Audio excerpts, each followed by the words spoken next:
All right, let me set the stage here. So we're in Washington, D.C. at the Kennedy Center, this incredible spot, and we're doing a live recording of Big Shot in front of 2,500 people live. We got a chance to sit down with the one and only Uri Levine. Uri Levine. Founder of Waze. 150 million people a month use Waze. Uri Levine epitomizes grit. He does, and what's amazing about Uri Levine is this guy has failed and failed and failed. He got fired twice. And when we talked to him, we said, hey, so you've been fired a couple times. He's like, I've been fired many times. Yeah. And he talks about failure as almost like this opportunity to get back up and try it again. And yet when he first launched, 90% of people who used it stopped using it immediately. I mean, he succeeded despite all odds. He was competing against Google. I mean, Google's like, we're gonna crush you guys, and he still managed to beat them out. And then they ended up buying him for over $1 billion. Yeah, you're gonna love this interview. Uri takes us right into the room, what it was like to raise money for Waze. He talks about the idea of focus, when it's important, and when it's actually not that important. We learned a lot on this one. This is an amazing interview. Ladies and gentlemen, Uri Levine. Started from the bottom, now the whole team here. Started from the bottom, now we here. Started from the bottom, now my whole team in. Started from the bottom, now we here. Started from the bottom, now the whole team here. I done kept it real from the jump. So before we begin, I want to kind of set the stage a little bit. Show of hands in the room, how many of you have used Waze in the last 30 days? Thank you. We're going to get into exactly where it came from, how it was built. We're going to get into all these stories. What you should also know is Uri wrote a book called Fall in Love with the Problem, Not the Solution. And a guy named Steve Wozniak refers to this book as the Bible for entrepreneurs. What you may also not know is that on a monthly basis, 150 million people use Waze every single month. And this was created by an entrepreneur from Israel who had this incredible idea during Rosh Hashanah in 2006. Uri, welcome to Big Shot. Thank you.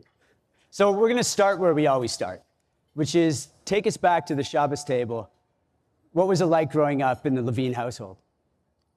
Sorry, can you say that again? Shabbos dinner table, what was that like?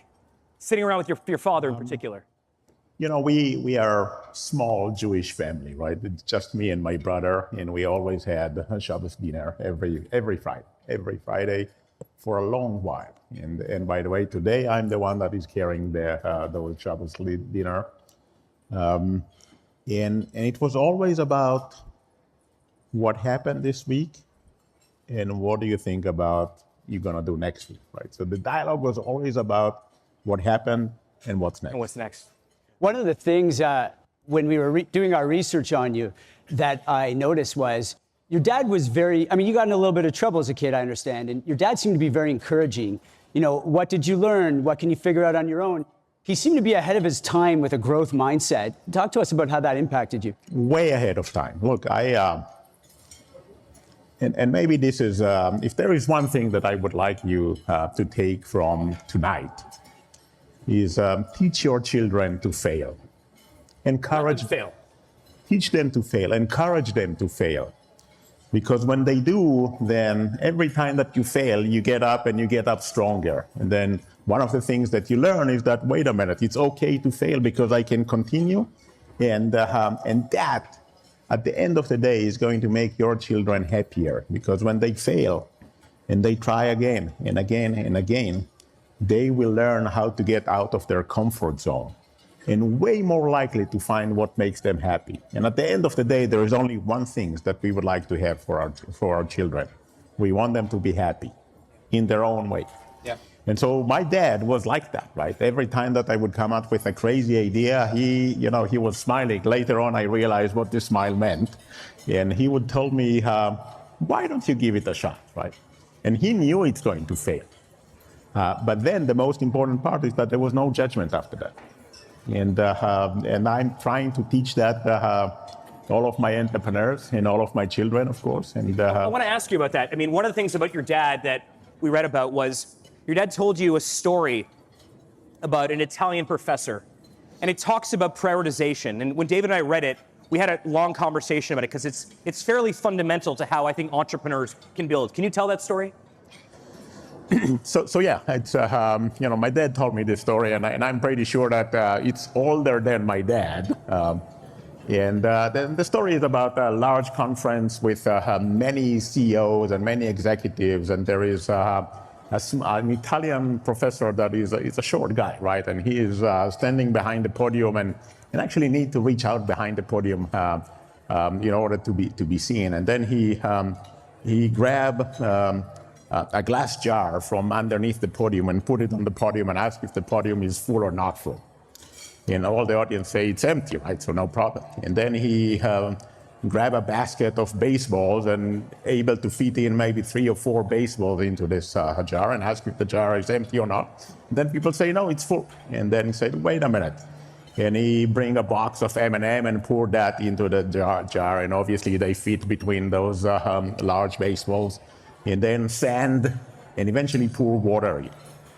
And then the jar is actually full. And then he asked people, so what does it mean for you? And one from the first row is jumping and say, there's always more room on your agenda for something else. And he look at this guy and say, no.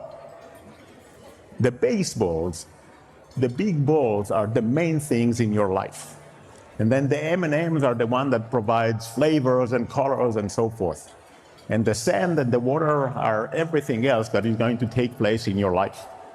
If you start with the baseballs, with the main things in your life, everything will fit. But if you start with the little things, the main things will not fit.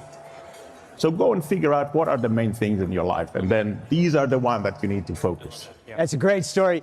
Uri, I mean, you famously started Waze. Everybody in this room has used it. You had all these failures leading up to it. And then here you are, you have this idea. There's lots of people trying to do it, including Google. Take us back to that first raise. Put us in the room where you have the executives coming in, the VCs coming in. You want to raise $12 million, and your product's really not ready. So what did you do?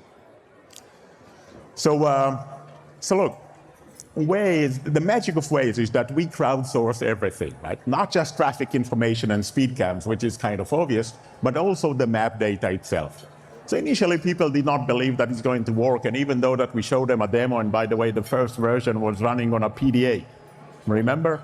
Long time ago, there were dinosaurs, and then PDA, and then Nokia phones, and today we all have iPhones and Android, right? So we tried to pitch that, and people did not believe. The general sense was that this will never work, right?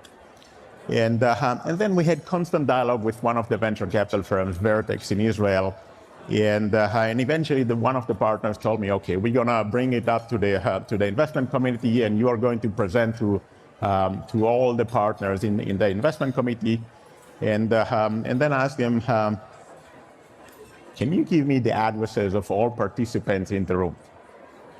And once he gave me those addresses, I make sure that the map is actually updated, that their houses are on the map. Right? Because you knew that they were effectively going to check their own addresses. Exactly. That's obvious. Right. So even though the rest of the Waze wasn't really working, you knew those investors would check their addresses to see the best route home, and that was your hack. Exactly. That was the hack that we used. And sure enough, during the presentation, the general partner, the general manager is asking me, so what you're telling me is that it's possible that my house is on the map? And I said, look, I don't know where you live, but if you'll tell me, then we can find out. Right? Chutzpah. And by the way, it's true. I didn't know which one of the addresses is his, right? So I didn't know where he lives. So you get the 12 million, but it's not all uphill from there. I mean, you guys had 90% churn early on with the product. Then when you go to raise your Series B, I believe you had to cut staff. How did you make it go? So look, I would say that I will describe building a startup as a roller coaster journey, right? With ups and downs and ups and downs. And if you'll tell me that all the businesses in the world have ups and downs, I agree. But the frequency of those when you're building startups, way higher. I think that the best quote that I heard is that from Ben Horowitz, from Andreessen Horowitz venture capital firm. And he used to be a CEO of a startup, right? And one day he was asked whether or not he was sleeping well at night as a CEO of a startup. He said, oh yeah, I slept like a baby. I woke up every 2 hours and cried. And that's really the reality. So it's a roller coaster journey. It's also a journey of failures. Yeah. Right? We have the conviction that we know exactly what we are doing, but the reality is that we don't. So we try. We try one thing and it doesn't work. We try another thing and it doesn't work. We keep on trying different things until we find one thing that does work. Now, if you realize that this is going to be a journey of failure, then there are two immediate conclusions. The first one, that if you're afraid to fail, you already failed because you're not going to try. Right? Albert Einstein used to say that if you haven't failed, that's because you haven't tried new things before. If you're going to try new things, you will fail. The second one is that you want to fail fast because then you still have plenty of time to try another approach, another attempt, another version of the product and so forth. And you are right, the first version was actually pretty good in Israel. But when we came to the US, that was embarrassing level. That really sucked. So people really like this story. You read the drivers are going to fight traffic jams together. And so they downloaded the app. And when they asked route to go to their office, it didn't make any sense, right? So they gave up. And then what we did is that we spoke with the drivers. We realized what didn't work for them. We built the next version and the next version and the next version and the next version. More than a year of iterations until we got it right. Amazing. I want to change gears. I mean, this is a condensed version of Big Shot. We don't have too much time. But one thing I do want to talk about is the connection between Jews and entrepreneurship. This is a really amazing stat. For those of you in the room that are not aware of this, 1 in every 1,400 people in Israel is an entrepreneur. If you contrast that in all of Europe, it's about 1 in 20,000. I want to understand from your perspective the connection between entrepreneurship and Jews. How is it that we are 0.2% of the population, but yet we've had this disproportionate impact on business and entrepreneurship? What is it? And, we can ask the same questions about Nobel Prizes. Or Nobel Prizes, exactly. Right. 20% more. And so I think that, look, there is a desire that is being reflected by Jewish and also by Israelis, and this is about making an impact. Yeah. Make the world a better place. Right? And that creates a lot of people that are actually trying to do that. Right? And so we see a lot of Jewish entrepreneurs in Israel in particular.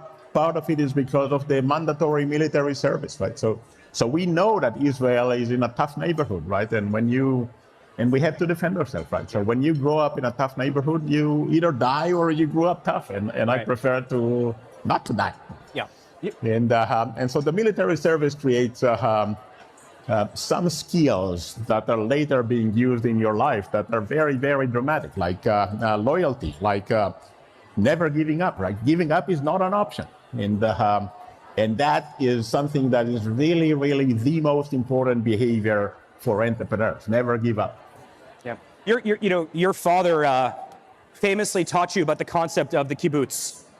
And in your books and in a lot of talks you give, you talk about how the connection of the kibbutz community and entrepreneurship are deeply connected. How is it, what's the connection for you with those two things? So I think that what was unique about the kibbutz is that you look at other people as well, right? Not just you look at yourself. This is what I need. No, this is what we need. And when you think of we, then there is way more likely that you're going to create higher value, yeah. Right? Because then you look at community of people, all of your employees. Look, Waze was acquired by Google in 2013, right? And that was $1.1 billion. And we were very generous with options, with equity to all of the employees. You wanted them to share in the upside. We wanted to share the upside. And the result is that 75% of the employees became millionaires overnight. Wow. 75% overnight. Uri, there was a story that struck me early on in Waze. You were offered $1 million, which was your entire year's revenue, to build a trucking route map. And you wanted to focus. But when I looked at your career, I mean, it would be hard to call you focused. You've had so many different companies and so many things on the go at any one time. It made me think about the idea of focus. When is focus an advantage and when is it actually a disadvantage? How do you think about that? So, going back to the Italian professor, yeah, focus is always an advantage because then you get the stuff that you care Start with about. the baseballs. These are the baseballs, right? This has ended up to be, if you focus on those, then the rest doesn't matter. The rest simply doesn't matter. And it's either going to be working out fine or not, and it still doesn't matter, right? So the focus is on the main thing. The main thing is to keep the main thing the main thing. And that's really hard, right? Because in order to do that, you need to say no to everything else. I want to ask you a little bit about, as we sort of finish up here, I want to talk a little bit about tikkun olam and how you believe it has shaped your career. How this idea of making the world better, of taking care of things around you. I mean, that is not something that most entrepreneurs often think about, but tikkun olam is definitely a part of your entrepreneurial strategy. Why? So look, number one, I have my philosophy of doing good and doing well, right? Yeah. So this is a philosophy that I always had. Yeah, and if it's not doing good or not doing well, then I don't want it. But it goes back into fall in love with the problem and not the solution, right? At the end of the day, entrepreneur's journey is about value creation.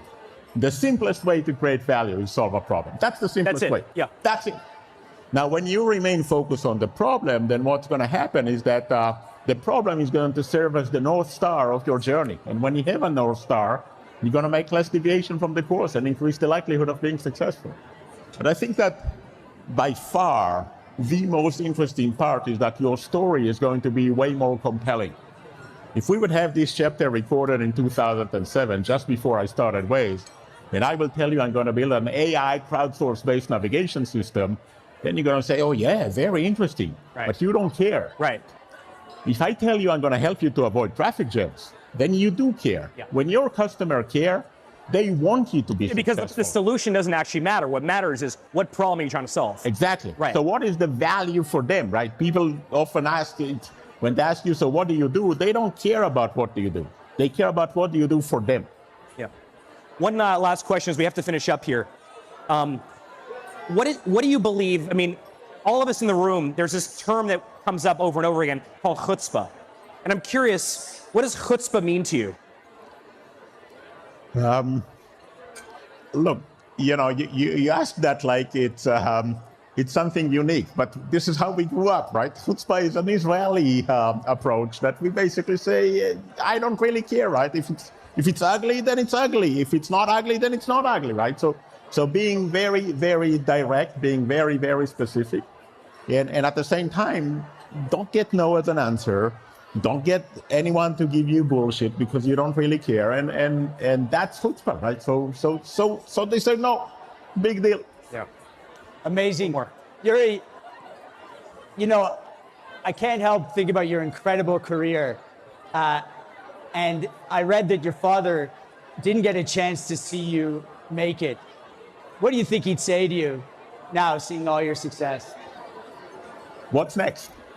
Do you think that's what he'd say? What's next? He would ask, "What's next?" Right? Wow. And to a certain extent, I would say that there is a little bit of my father in me, right? So obviously, stuff that I've learned over the years, and occasionally over the first years after he died, I was asking myself, so what he would be thinking about that, right? And I think that I'm lucky because I'm an entrepreneur, but also a teacher.